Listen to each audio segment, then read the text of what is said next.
그러다가 제가 소로를 한번 검색을 해봤어요. 그랬더니 와, 정말 저는 내가 여태까지 혼자 살아가고 있었는데 알고 보니까 나 같은 사람이 되게 많이 있었구나. 갑자기 이런 막 그 뜨거운 감정이 막 올라오더라고요. 안녕하세요. 오늘은 여러분 혹시 블로그 하시나요? 제가 최근에 굉장히 가슴 뛰고 새로운 경험을 했어요. 그래서 그 주제는 블로그인데요. 블로그를 하면 어떤 재밌는 일이 생기는지 오늘 말씀을 드려볼까 합니다. 그리고 저의 체험도 좀 공유를 드리고요. 근데 제가 말씀드리는 것들은 다 근거가 있는 것들이거든요. 제가 예전에 하버드 비즈니스 리뷰에서 함께 나눴던 영상에 다 기초를 해서 드리는 이야기니까요. 오늘 한번 끝까지 들어보시고 마지막에 또 저와 함께 블로그 이웃이 되셨으면 좋겠습니다. 여러분 그 제가 입고 있는 티셔츠를 한번 그 소개를 시켜드리고 싶은데, 배철수 음악 캠프 아시죠? MBC 라디오에서 하는 거 30주년 됐거든요, 얼마 전에. 그래서 그 후디를 되게 힘들게 일단 블로그를 하지 않으시더라도 제 이야기를 오늘 한번 들어보시면 생각이 많이 바뀌실 거예요. 지금부터 말씀드리겠습니다. 왜 블로그를 시작해야 되는지 말씀드리기 전에 아까 말씀드린 배철수 30주년 티셔츠 한번 더 보여드리고요.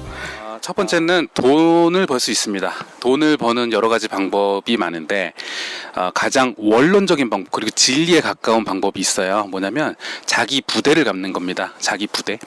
다른 말로 하면 요새 트라이브 마케팅이라고 하잖아요. 트라이브. 이 트라이브라는 것은 뭐냐면 결국에는 자기 부대예요. 그리고 자기 응원단 혹은 자기의 팬클럽이라고 말할 수도 있겠네요. 그것을 가지는 것이 중요한데 제가 갑자기 생뚱맞은 소리를 하는 것이 아니라, 저는 이제 그 브랜드 마케팅 전문가 출신이잖아요.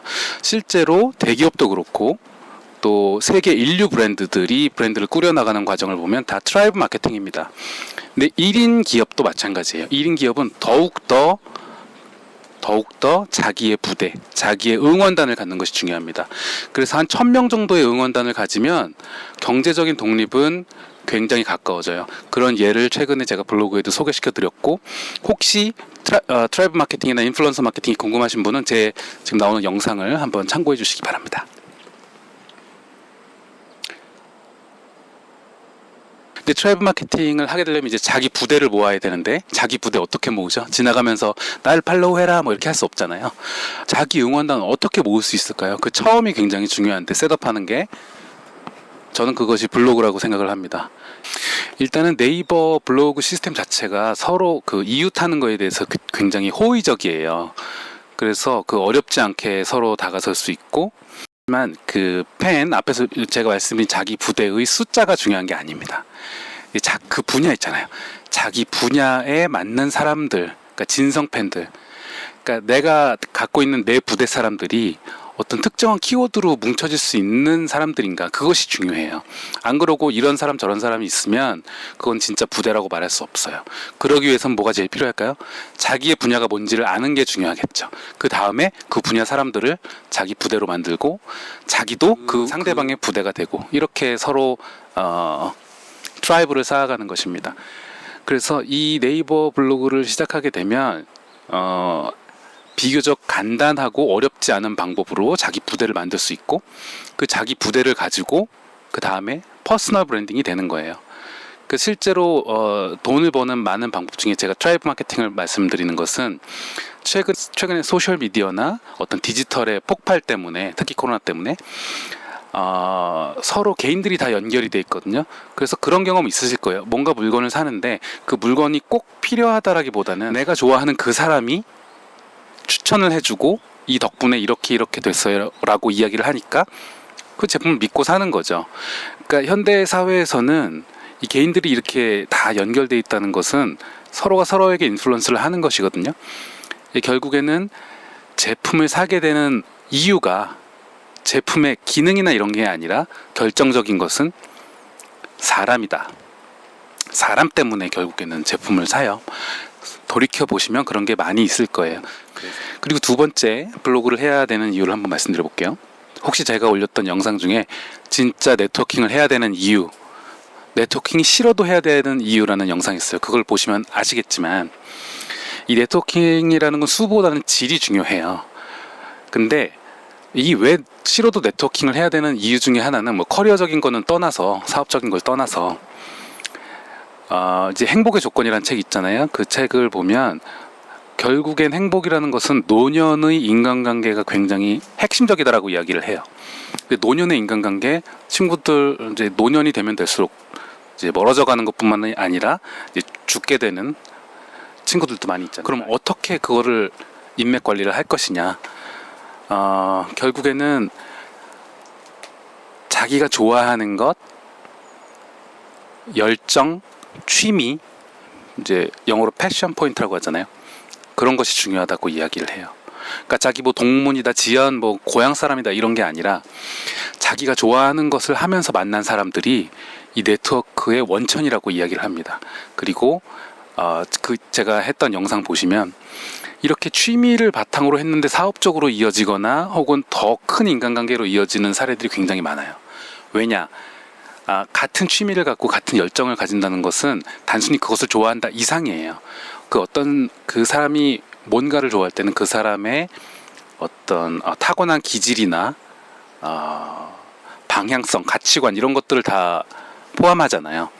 예를 들면 그래서 결국 뭐 멀리 가실 필요 없고 그냥 동아리 찾고 뭐 이렇게 혼자 등산을 하기보다는 등산 뭐 동호회나 이런 모임을 찾고 이런 식으로 조언을 많이 하고 있어요. 하버드의 그 네트워킹 전문가들도요. 그런데 블로그가 핵심적인 도움을 주는 것을 저는 발견했어요. 뭐냐면 이건 저의 그 경험입니다.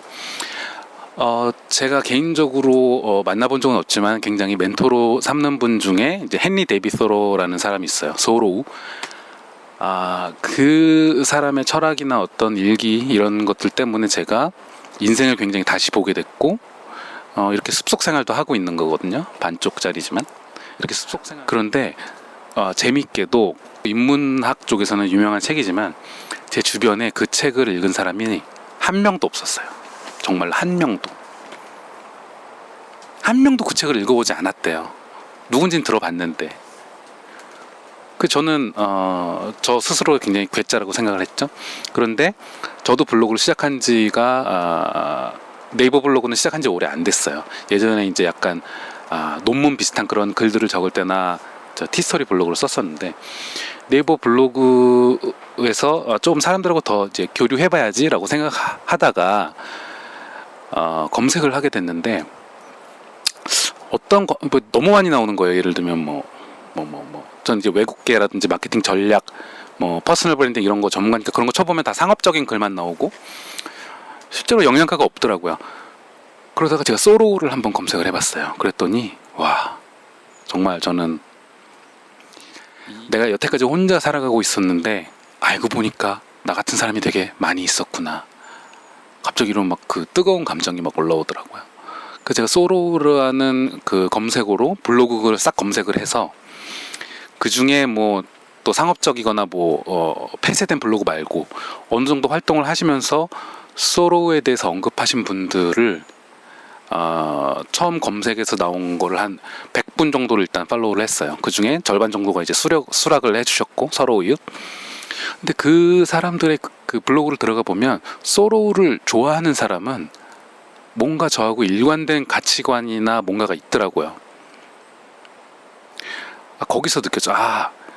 예를 들어서 제가 뭐 숲속 생활이나 텃밭, 뭐 캠핑장 이렇게 치면 그 사람들을 만날 수 없어요. 소로라는 그 키워드를 통해서 그런 가치관들이 고구마 줄기처럼 막 이렇게 건져 올려진 거예요. 그래서 너무나도 그 뿌듯하고 정말 감동적인 순간이었고 저한테는 앞으로 시간 날 때마다 계속 서로 검색해서 제가 미처 팔로우하지 못했던 분들도 계속 이제 알아갈 텐데 그런 분들의 글을 읽으면 저하고 굉장히 비슷한 면이 많다는 걸 느꼈고 교류할 수 있겠다, 교류하고 싶다는 생각이 들더라고요. 그러니까 이런 앞에서 말씀드렸다시피 취미나 열정 포인트, 좋아하는 것, 기호 이런 것들이 사실은 진정한 네트워킹의 출발이기 때문에 소로라는 키워드를 통해서 제가 만난 분들은 제가 뭐 나중에 일적으로도 연결될 수 있고 아니면 정말 순수한 우정을 나눌 수도 있고 아니면 남들은 이해하지 못하는 것들을 서로 소통할 수 있겠죠. 전 진짜 이 온라인이지만 좋은 네트워킹을 시작하게 됐다고 생각을 해요. 저한테는 너무 이렇게 가슴 뛰는 그런 경험이었습니다. 그런데 그런 것들이 누구나 있잖아요. 말 못하지만 나 주변에는 왜 이런 걸 좋아하는 사람이 없지? 그런 사람들 네이버 블로그엔 있어요. 그런 분들에게 진솔하게 다가가 보세요. 제가 주변에서 이런 걸 좋아하는 사람을 여태까지 잘 보지 못했는데 이런 분 만나서 너무 반가워요. 저도 그런 거 좋아하고 같이 서로 이렇게 서로 이웃해서 친구하고 싶습니다. 그러다가 서로 좋은 뭐 우정 뭐 교류 있을 수 있겠지만 사업적으로 나중에 어떻게든 연결이 되는 게 이 세상이잖아요. 아시잖아요.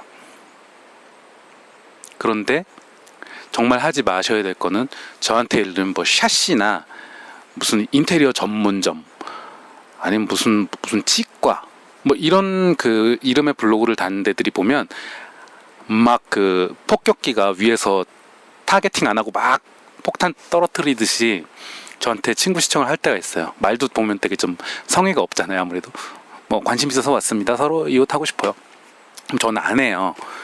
왜냐하면 제가 그분들한테는 아무 의미가 없을 뿐더러 저도 그분들을 이웃할 의무가 없거든요. 그래서 저는 이웃 관리를 하는 것도 굉장히 저 스스로에게 하나의 그 원칙이라고 생각을 하고 있어요. 그래서 그런 식으로 접근하지 마시고 수를 늘려야지라고 생각을 하지 마시고 자기가 좋아하는 것 나만이 뭔가 목말랐던 그런 키워드 중심으로 검색을 해보시면 정말 사회에서 그 우연히 만난 사람들 이상으로 나를 정말 내 마음을 잘 알고 있는 것 같은 그런 블로그 이웃들 만나실 수 있어요. 그리고 혹시나 제 블로그 친구분들 중에 지금 이거 영상을 보시는 분이 있다면 저의 인연도 참 소중하다라고 다시 한번 감사드리고 싶고 그렇습니다. 그래서 둘째는 진정한 의미의 네트워킹을 할 수 있다는 것이었고요. 오프라인 이상으로. 마지막은 자기 발견이에요. 제가 자기 발견을 하는 법이라는 이 영상에서 말씀드렸던 게 리너스 폴링이었어요. 리너스 폴링은 누구냐면 인류 역사상 노벨상을 2번 받은 2명 중에 1명이거든요. 한 명은 마리 퀴리고 또 한 명은 리너스 폴링인데 이 사람은 전혀 다른 분야의 상을 받았어요. 노벨 평화상하고 화학상을 받았어요. 근데 천재죠. 책하고 논문을 1200권인가 썼대요. 근데 인터뷰에서 물었어요. 어떻게 하면 그렇게 똑똑하고 훌륭한 생각을 많이 할 수 있어요? 정답은 뭐였냐면요. 생각을 많이 하면 됩니다. 이거였어요. 많이 하면 많이 나와요. 많이 생각하면 그 중에 좋은 게 많이 나온다는 거죠. 저 이런 예 되게 많이 들어왔어요. 그러니까 이 홈런 타자일수록 이제 헛스윙을 많이 하고 삼진도 많이 당해요. 그리고 훌륭한 사진작가 있잖아요. 한번 탁 찍어서 나오는 게 아니라 엄청나게 사진을 찍습니다. 그 중에 하나가 걸리면 대박 사진이 되는 거예요. 정말 작품성 있는 사진이 되는 거예요. 근데 여기서 제가 말씀드리고 싶은 건 뭐냐면 자기하고 다른 생각을 많이 가지려면 많은 생각을 한다는 건 다 다른 생각을 한다는 거잖아요. 어떤 훌륭한 결정을 하려면 답안지가 많아야 된다는 소리예요. 끼리끼리 나하고 비슷한 사람 만나지 말고 되게 다른 분야의 사람들을 많이 만나봐야 돼요. 그래야 세상을 이해하게 되는 거예요. 그래야 세상을 이해한다고 하잖아요. 예를 들어서 제가 소로를 검색해서 저하고 비슷한 분들을 만났어요. 근데 그분은 그러니까 인간이 이렇게 360도가 있으면 소로를 좋아하는 부분은 요만큼일 거잖아요. 나머지는 또 다른 분야일 거예요. 다른 전문 분야가 있고 하지만 그분이 소로를 좋아하는 면과 저의 여러 가지 면 중에 소로를 좋아하는 면이 딱 맞닿은 거죠. 하나의 통로가 되는 거죠. 정말 그 교류의 영혼의 그 사람을 통해서 굉장히 다른 면을 볼 수 있다. 왜냐? 그 사람과 나하고는 소로라는 끈으로 연결돼 있거든요. 서로 믿음이 있고 통하는 게 있고. 하지만 그 사람은 저처럼 마케팅을 하지 않을 확률이 훨씬 높죠. 마케팅 전문가가 아닐 확률이. 숲속 생활 꿈을 꾸지만 아닐 수도 있어요. 예를 들어서 그분이 아까 제가 샤시 예를 좀 나쁘게 들었는데 그분이 샤시 관련 인테리어 아니면 뭐 이런 전문가 할 수도 있어요. 그러면 저는 그분의 블로그나 그분과 교류하면서 소로적인 측면 외에 인테리어 이렇게 또 저런 세계가 있구나 뭐라는 걸 또 많이 습득을 할 수 있잖아요. 왜냐하면 그이기 때문이에요. 그 사람이기 때문에. 그 사람이 아니었으면 저는 그런 거 뭐 예를 들어서 인테리어 이런 거에 하나도 관심 없었을 거예요. 그 사람 통해서, 그 사람의 렌즈를 통해서 알게 되는 거죠. 이러한 내가 낯선 것들을 많이 알면 알수록 저의 그 경험치가, 내공이 성장하는 것이고, 이것이 제가 리너스 폴링을 통해서 말씀드렸던 다양한 답안지를 갖게 되는 거예요. 다양한 생각들. 그럼 저의 그 선택의 순간순간에 제가 더 나은 선택을 할 확률도 높아지고, 저의 기존에 가지고 있던 생각과 연결되는 그 단면도 더 많아지겠죠. 그래서 이렇게 블로그를 하면 좋은 점 3가지를 말씀을 드려봤어요. 여러분 혹시 이걸 보고 블로그를 접었다가 다시 하시던지 아니면 새로 만들던지 하시면 그 설명칸에 있는 제 블로그 들어와서 제 글을 읽어보시고 비슷한 면이 있다고 생각하시면 서로 이웃 꼭 해주세요. 그러면 그 할 때 유튜브에서 보고 이렇게 한다라고 하면 함께 좋은 인연 만들어가고 싶습니다. 그리고 또 다른 이유도 있어요. 여전히 영상이 중요하다고 하지만 뭔가 쳐서 블로그에 나오는 텍스트로 나오는 게 중요하거든요. 그래서 블로그를 꼭 상업적으로 이제 뭐 블로그를 해야 뭐 돈을 번다 이런 얘기 많이 있는데, 사업하는 분들에겐 당연히 중요하죠. 하지만 오늘은 그런 부분 떼고 나머지 다른 측면에 대해서 오늘 좀 말씀을 드렸습니다. 블로그 꼭 해보시고요. 저한테 또 답글 남겨주세요. 감사합니다.